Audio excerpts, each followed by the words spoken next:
हमने सीसी साहब को कहा कि आप 2024 के जो इलेक्शन को उसको आप क्वालिफाइंग लिस्ट क्यों नहीं मानते? भाई 24 में तो हमने वोट दिया, अब 25 में आप कह रहे हैं कि डॉक्यूमेंट दो।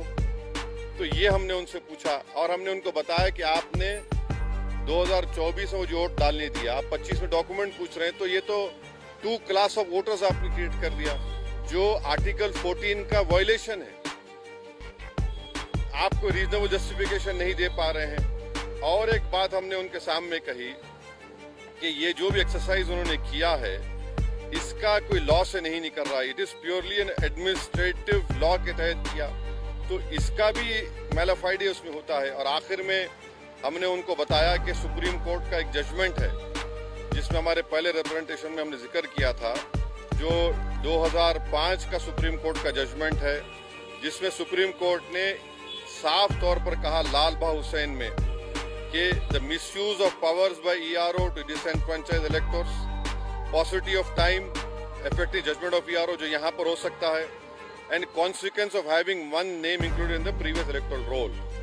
तो ये सब बातें हमने ईसीआई के सामने रखी हैं, क्योंकि उन्होंने 3 डेट्स दिए, before 87, between 87 and 2004 and after 2004।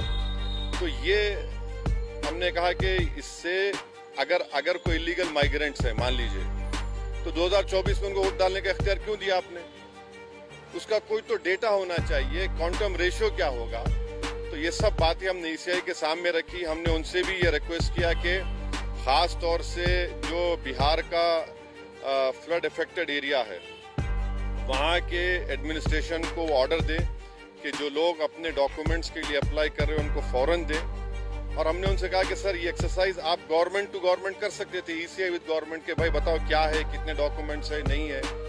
मगर मेजर रीजन ये है, मेजर हमको जो लगता है कि जो बिहार के नौजवान बाहर हैं, चाहे मुंबई में हो, दिल्ली में हो, हरियाणा में हो, पंजाब में हो, हैदराबाद में हो, उनके लिए बड़ी दिक्कत पेश आएगी। और अगर नाम उनका नहीं आएगा तो फिर उनको वोट डालने का इख्तियार नहीं मिलेगा। और फिर ये जो एक्सरसाइज को इलेक्शन कमीशन खुद अपने उसमें नोटिफिकेशन में कह रहा है कि ईआरओ और ईआरओ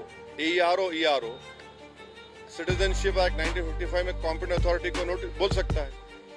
अब जिसका नाम नहीं आएगा वो तो अपना वोट भी खो देगा, उसकी लाइवलीहुड का भी उसको एक नुकसान हो जाएगा। तो ये सब बातें हमने उनके सामने रखी। बहुत देर तक हमारी मीटिंग हुई।